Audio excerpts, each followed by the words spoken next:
Assalamualaikum warahmatullahi wabarakatuh. Bismillah walhamdulillah wassalatu wassalamu ala rasulillah Sayyidina maulana Muhammad ibn Abdullah wa ala alihi wa sahbihi wa man walah wa la hawla wa la quwwata illa billah amma ba'd. Alhamdulillah, Allah subhanahu wa ta'ala mentakdirkan kita semua berkumpul dalam majlis yang penuh dengan barakah, majlis yang turun di dalamnya rahmat Allah subhanahu wa ta'ala. Mudah-mudahan tidak keluar dari majlis ini kecuali kita semuanya diberkahi oleh Allah, dirahmati oleh Allah subhanahu wa ta'ala. Amin ya rabbal alamin. Hadirin hadirat yang dirahmati Allah subhanahu wa ta'ala, sedikit akan kita ceritakan tentang hal-hal yang berkaitan dengan Al-Imam Al-Ghazali. Beliau Al-Imam Ghazali yang kitabnya Anda baca di pengajiannya Habib Hadi ini, beliau memiliki julukan namanya Abu Hamid karena memiliki putra yang bernama Hamid. Cuman putranya ini meninggal dunia. Tidak sampai artinya meneruskan keturunan daripada Al-Imamul Ghazali. Jadi Al-Imamul Ghazali ini tidak punya keturunan. Punya keturunan hanya perempuan saja. Laki meninggal. Ya, laki ini namanya Hamid, maka beliau dikasih julukan oleh orang-orang pada zaman itu dengan sebutan Abu Hamid gitu. Abu Hamid, nama beliau adalah Abu Hamid, itu bapaknya Hamid gitu ya, bapaknya Hamid. Karena anaknya namanya. Nama beliau adalah Muhammad bin Muhammad bin Muhammad. Jadi abahnya namanya Muhammad, kakeknya juga Muhammad juga. Ini pecinta-pecinta Nabi Muhammad ini ya. Mulai datuknya namanya Muhammad, terus seperti itu. Muhammad. Abu Hamid Muhammad bin Muhammad Al-Ghazali. Beliau dikatakan Al-Ghazali. Sebagian ulama mengatakan Al-Ghazali itu artinya orang yang memintal. Apa sekarang bahasanya kita itu? Seperti buat kain gitu ya. Tidak tahu ditenun atau dipintal itu alatnya itu. Abahnya itu pekerjaannya itu. Ya, memintal kain. Jadi benang dipintal sampai jadi kain. Setelah itu dijual ke pasar. Oleh karenanya putra-putranya dikasih tambahan namanya Al-Ghazali. Al-Ghazali artinya tukang pintal. Ya, tukang buat kain itu. Ulama-ulama yang lain mengatakan Al-Ghazali itu adalah nama daerah. Nama daerah satu desa yang ada di Tus. Ya, karena Al-Ghazali ini At-Tusi namanya juga. Al-Imamul Ghazali At-Tusi. Ada mengatakan dikatakan Ghazali karena nama mengikuti nama tempatnya. Al-Imamul Ghazali ini lahir pada tahun 450 Hijriah. Atau kalau tanggalan kita ya sekitar 1050-an ya, 1050-an beliau dilahirkan. Ada di daerah yang bernama At-Tabiran. Masuk dalam kawasan At-Tus. Ya, ada di kalau tidak salah ini Iran ini kalau. Beliau lahir di tahun 450 Hijriah. Abahnya itu orang biasa, bukan orang kaya. Pekerjaannya ya tadi itu, memintal kain kemudian dijual ke pasar-pasar. Punya anak putra 2. Imam Ghazali sama saudaranya bernama Ahmad. Jadi Muhammad sama Ahmad, kakak adik ini. Al-Imamul Ghazali dikenal sebagai tokoh sufi sampai hari ini, ya, seorang wali besar dengan karangan-karangan kitabnya tentang tasawuf. Adapun saudaranya yang bernama Ahmad ini, beliau dikenal sebagai wa'idh. Wa'idh itu pendakwah, penceramah. Ya, yang luar biasa. Jadi setiap saudaranya ini Ahmad Al-Ghazali ini ceramah, itu banyak yang pingsan orang-orang itu mendengarkan penceramahnya itu ya. kadang digotong dari majelis itu berapa orang digotong karena pingsan mendengarkan ceramahnya Ahmad Al-Ghazali. Jadi dua-duanya ini menjadi orang yang sukses, ya, sukses dunia akhirat. Kebiasaan daripada abahnya dulu, abahnya Al-Imam Al-Ghazali ini, beliau senang hadir majelis. Orangnya itu tidak terlalu ngurusi dunia, jadi kerja itu untuk makan saja. Bukan untuk ngumpulkan duit di rekening, bukan. Yang penting dia bisa makan, istrinya bisa makan, anak-anaknya bisa makan, cukup sisanya buat hadir majelis. Jadi nanti dari guru siapa, ustadz siapa nanti hadir, nanti pindah ke tempat lain. Bukan hanya hadir saja, tapi beliau itu khidmat. Khidmat itu bantu-bantu. Kalau bahasa kita beber gitu ya. Kok ngerapino sandal, kok nak bagi kopi, melok bagi kopi, ya sambil mendengarkan pengajiannya ulama-ulama itu. Ketika sudah selesai pengajian, ya datang meminta doa untuk anaknya Muhammad dan Ahmad. Ustadz, misalnya Kiai, saya punya anak namanya Muhammad dan Ahmad, doakan supaya menjadi orang alim gitu. Jadi rutin seperti itu. Kadang anaknya dibawa, didekatkan kepada ulama, minta didoakan, terus dikelilingkan kepada para ulama ketika itu. Nah, berkat niat orang tua yang seperti ini, ya, akhirnya dua anaknya ini jadikan orang-orang yang luar biasa, yang membanggakan, ya, menjadi ulama-ulama yang luar biasa. Cuman abahnya ini meninggal ketika mereka masih kecil ketika itu. Sudah merasa sakit-sakitan dan lain-lain, mewasiatkan kepada temannya, ini kalau saya meninggal, saya titip harta ini ya. Saya ini nyesel dulu katanya. Kenapa? Tidak bisa nulis. Kata bapaknya. Saya nyesel dulu tidak bisa nulis. Coba saya bisa nulis, mungkin pekerjaannya saya tidak jualan kain mungkin. Ya, mungkin masih bisa menulis naskah-naskah begitu. Dulu itu pekerjaan. Jadi kalau ada kitab misalnya gak ada fotokopi biyen. Kalau sekarang kan dibawa ke fotokopi, ya percetakan. Dulu udah ada. Jadi orang yang bisa nulis itu dulu bisa kerja itu. Ya, oh ini tolong ditulis ulang 2 kali misalnya. Tulis, nanti per lembar dapat berapa begitu. Nah, abahnya ini nyesel dulu gak bisa nulis. Akhirnya pekerjaannya itu tadi jual kain. Kata abahnya, saya minta tolong, kalau saya mati anak saya ini kalau bisa jangan seperti anak, tidak bisa nulis. Ya suruh belajar nulis, suruh belajar agama yang bagus ya. Saya titip ini uang seadanya, mudah-mudahan cukup. Akhirnya abahnya meninggal. Setelah meninggal diurus sama temannya ini. Ya dengan uang titipan tadi itu dibuat bayar ya. Sekolahnya mereka diajari nulis sampai bisa. Kemudian uang yang dititipkan sama abahnya ini habis. Lah temennya ini bukan orang kaya, mau biayai anaknya orang ya tidak mungkin. Biayai keluarga sendiri aja sulit. Akhirnya mikir ya apa ini caranya. Tidak punya cara lagi kecuali 2 anak ini, Muhammad Al-Ghazali dan Ahmad Al-Ghazali ini dipondokno, ndolek pondok yang gratis. Ya. Iki bingung iki ya mangane anake wong. Akhirnya didaftarkan ke pondok pesantren ya, yang di situ gratis ya, makannya gratis dan lain. Tapi tujuannya itu tadi supaya ya dapat makanan tiap hari. Imam Ghazali sama saudaranya dibilangi, kamu ini tak pondok no, karena saya tidak bisa biayai. Jadi tidak apa-apa wis ya, walaupun niatnya seperti itu mudah-mudahan barokah gitu. Udah masuk daftar pondok diterima. Ketika diterima dengan niat seperti itu, Imam Ghazali sama saudaranya ini kalau pelajaran tidak paham-paham. Apalah tidak apal. Ya, diterangno tidak paham-paham. Kenapa? Karena niatnya tadi itu cari makan. Mondok niatnya mangan. Ya. Akhirnya dirubah. Ketika sudah paham Imam Ghazali dan saudaranya, niatnya dirubah. Wis sekarang jangan niat cari ilmu untuk cari makan, bukan. Tapi niat untuk Allah, ya.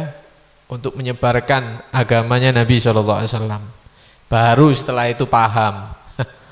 Ngaji paham, hafalan bisa hafal. Kenapa? Karena niatnya dirubah. Karena itu beliau pernah mengatakan, Talabnal ilma li ghairillah. Kami pernah mencari ilmu tujuannya bukan untuk Allah, untuk makanan. Ya, daftar pondok untuk makan. Fa aba an yakuna illa lillah. Tapi ilmu itu nolak, tidak mau masuk ke otak kita, tidak mau kita hafalkan, tidak bisa. Kecuali kalau niatnya kita karena Allah, baru bisa kita pahami, baru kita bisa hafal. Itu kalimatnya Al-Imam Ghazali yang apa ya, dibawa oleh para ulama sampai hari ini. Artinya kalau mencari ilmu jangan niat yang negatif, yang jelek. Akhirnya ilmunya tidak manfaat nanti, tapi diniati dengan niat-niat yang baik. Udah, akhirnya Imam Ghazali ini belajar bertahun-tahun ya dengan guru-guru yang luar biasa, diantaranya Al-Imam Al-Juwaini yang dikenal oleh para ulama itu Imam Haramain begitu. Belajar bertahun-tahun sampai beliau menguasai beberapa mata pelajaran ilmu, sampai beliau diminta untuk mengajar ya, sampai beliau diminta oleh raja waktu itu untuk mengajar di seperti universitas begitu ya, yang terbesar ketika itu yang ada di Baghdad. Jadi beliau itu sempat menjadi guru besar, ya, menjadi guru besar. Bertahun-tahun mengarang kitab dan seterusnya. Pada suatu saat beliau itu terlintas dalam hatinya bahwa ilmu-ilmu yang beliau pelajari dan beliau ajarkan ini ternyata tidak semuanya manfaat nanti di akhirat. Tidak semuanya manfaat di akhirat. Ya, wong belajar mondok 5 tahun, 10 tahun, mari ngono mati. Kemudian dikubur di barzah sama malaikat ditanya, ayo belajar ilmu nahwu apa enggak misalnya, ya, belajar sorof apa enggak, atau belajar tajwid Quran, ini iklab, ini misalnya izhar. Enggak ada, sudah ilmu-ilmu seperti itu sudah tidak laku di barzah. Yang ditanya ilmu-ilmu yang diamalkan, yang menyebabkan takut kepada Allah, menjalankan perintah Allah dan menjauhi larangan Allah. Itu aja yang nanti bermanfaat di hari kiamat. Jadi ilmu yang lain, filsafat, ilmu bahasa, dan lain-lainnya, ilmu debat, itu semuanya tidak dibahas nanti di akhirat. Ilmu yang bermanfaat di akhirat itu yang menyebabkan orangnya itu semakin takut kepada Allah Subhanahu wa ta'ala. Mikir Imam Ghazali, lah saya ini bertahun-tahun ngajar, tapi keselamatan saya pribadi ini belum tentu terjamin begitu ya. Akhirnya beliau tiba-tiba mulutnya ini tidak bisa dipakai untuk ngajar. Mau mengucapkan satu berat, mau ngajarkan ini berat. Sampai beliau berdiam di satu tempat, kemudian keluar ngajar lagi, tetap tidak bisa ngajar. Akhirnya beliau keluar dari kota Baghdad, meninggalkan ya profesi sebagai guru besar itu, ditinggal sama beliau. Kemudian beliau keliling ya dari satu daerah ke daerah, ke mana namanya, ke Damaskus. Beliau itu menyendiri di menara masjid, sampai sekarang ada itu menara masjidnya itu ya, Manara Al-Ghazaliyah, itu masih ada sampai sekarang. Imam Ghazali dulu bertahun-tahun di situ ya, tafakkur, memikirkan keselamatannya di akhirat. Kemudian haji, umroh, keliling sampai beberapa tahun. Akhirnya beliau memutuskan untuk terjun ke ilmu tasawuf. Ya, terjun ke ilmu tasawuf. Disitulah setelah beliau haji dan umroh, beliau mengarang kitabnya yang dipakai sampai hari ini ya, yang luar biasa, yaitu kitab Ihya Ulumuddin. Ya, kitab Ihya Ulumuddin yang dikatakan oleh para ulama ya, kitab Ihya Ulumuddin itu seandainya orang-orang yang mati yang di kuburan itu mereka bisa bangkit dari alam barzahnya, dari alam kuburnya bisa bangkit, ketemu dengan kita yang masih hidup ini, maka orang-orang yang sudah mati itu akan mewasiatkan kita untuk mengamalkan kitab Ihya supaya selamat. Saking hebatnya kitab Ihya Ulumuddin. Bahkan sebagian ulama menyatakan kalau kita baca Ihya itu hampir mirip dengan kita membaca Al-Quran. Hampir mirip dengan kita membaca Al-Quran. Loh, maksudnya bagaimana? Ada seorang ulama ditanya tentang kalimat ini, ya, yaitu beliau Al-Habib Idrus bin Umar Al-Habsyi. Beliau ditanya, apa maksud daripada Ihya itu hampir saja menjadi seperti Al-Quran? Beliau menjawab, oh ya, Al-Imamul Ghazali di dalam kitabnya Ihya Ulumuddin itu banyak membawakan ayat-ayat Al-Quran. Isi ini ayat Al-Quran wakeh full di dalam Ihya itu. Makanya dikatakan hampir seperti Al-Quran. Juga di dalam Ihya Ulumuddin di situ ada larangan-larangan yang diterangkan oleh Al-Imam Al-Ghazali yang mirip dengan larangan-larangan Allah atau penjelasan daripada larangan-larangan Allah yang ada di Al-Quran. Oleh karenanya Ihya dikatakan hampir bisa dikatakan Ihya itu mirip dengan Al-Quranul Karim. Seandainya orang mati ini bangun, mereka tidak akan mewasiatkan kepada kita yang hidup kecuali untuk mengamalkan isi daripada Ihya Ulumuddin. Cuman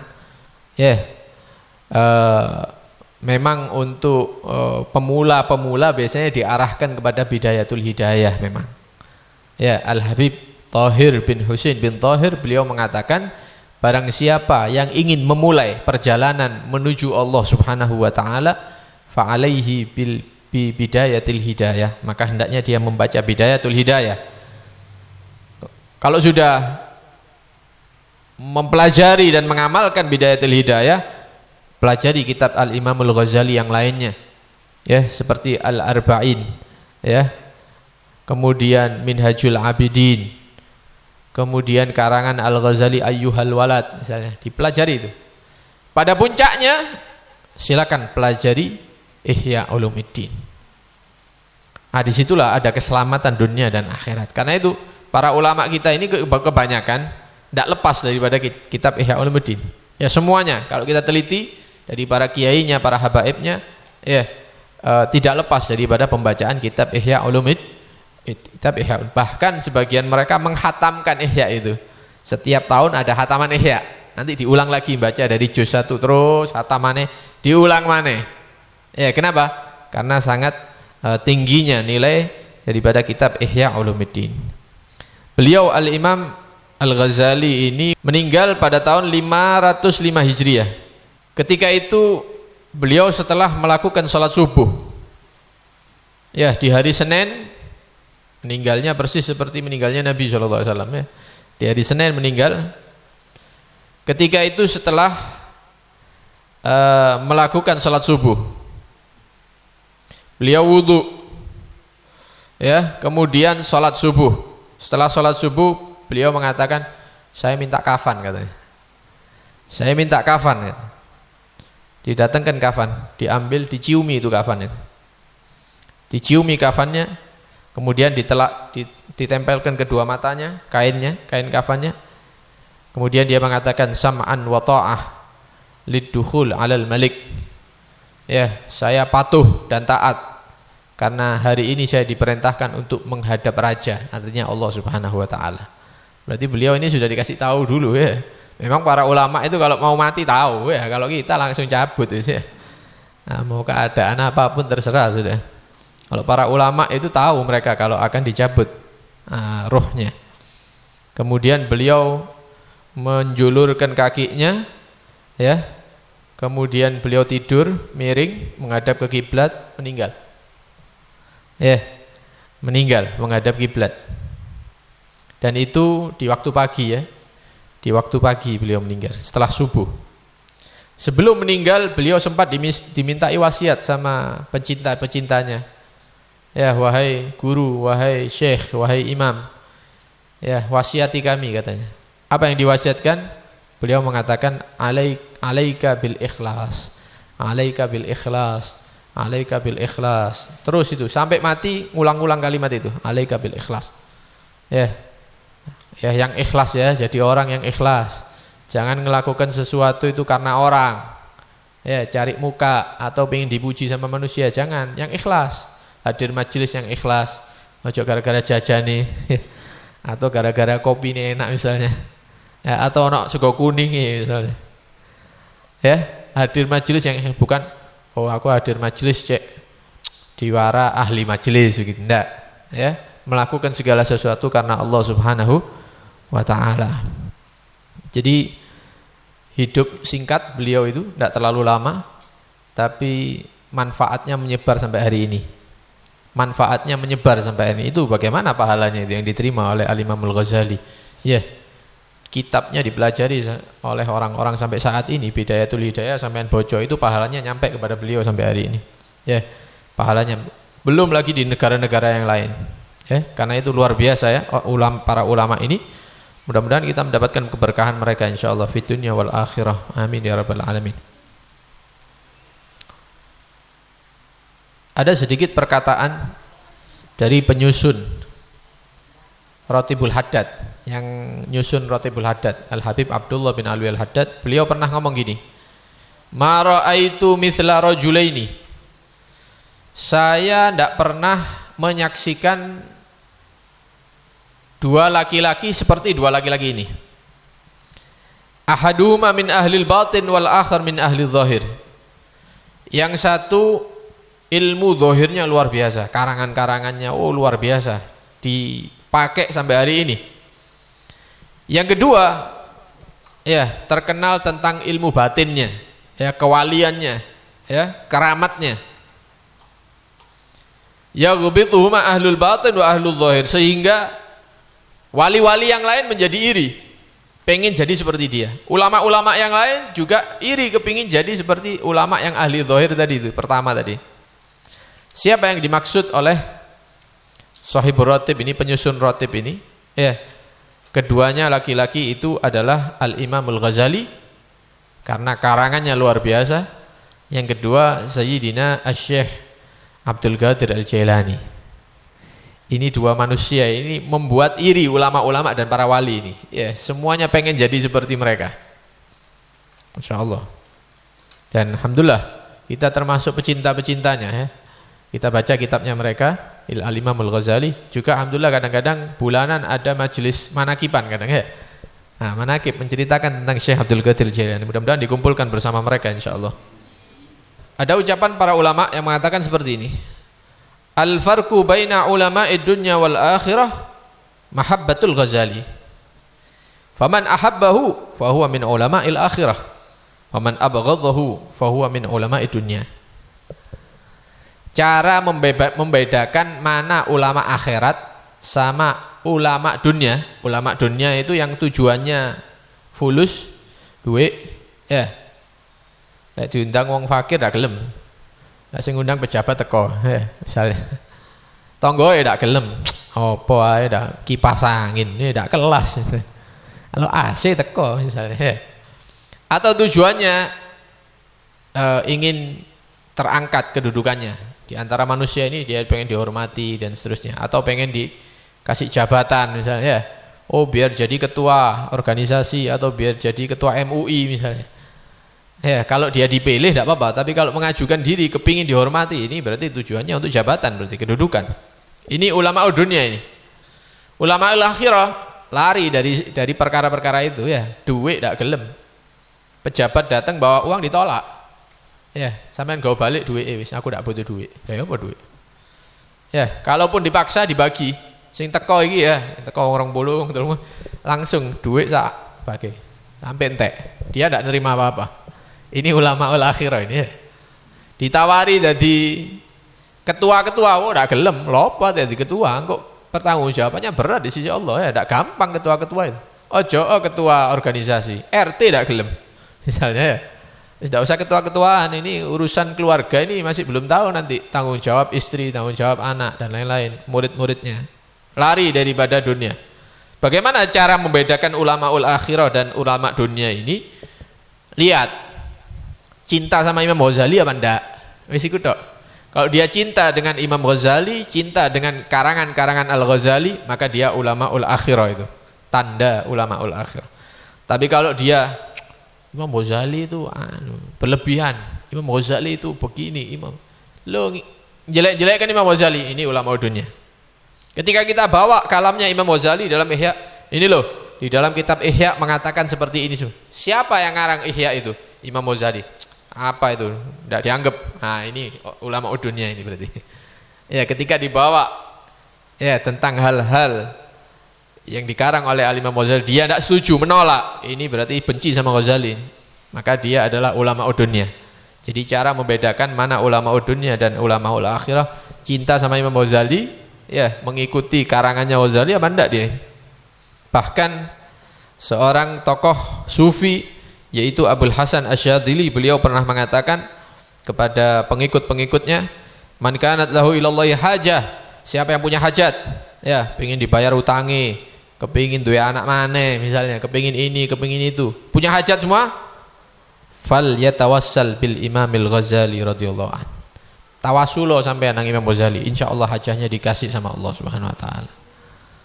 Nah, ini tawasul sama ulama-ulama, Al-Imam Al-Ghazali, ya Sayyidina Syekh Abdul Qadir Jailani, minta sama Allah berkat mereka mudah-mudahan hajat saya diberikan, begitu insyaallah. Ya, berkat mereka mudah-mudahan urusan-urusan kita dimudahkan oleh Allah Subhanahu wa taala, hajat-hajat kita diberikan oleh Allah Subhanahu wa taala. Amin ya rabbal alamin. Wa sallallahu ala sayyidina Muhammad wa alihi wa sahbihi wasallam walhamdulillahirabbil alamin. Tsumma assalamu alaikum warahmatullahi wabarakatuh.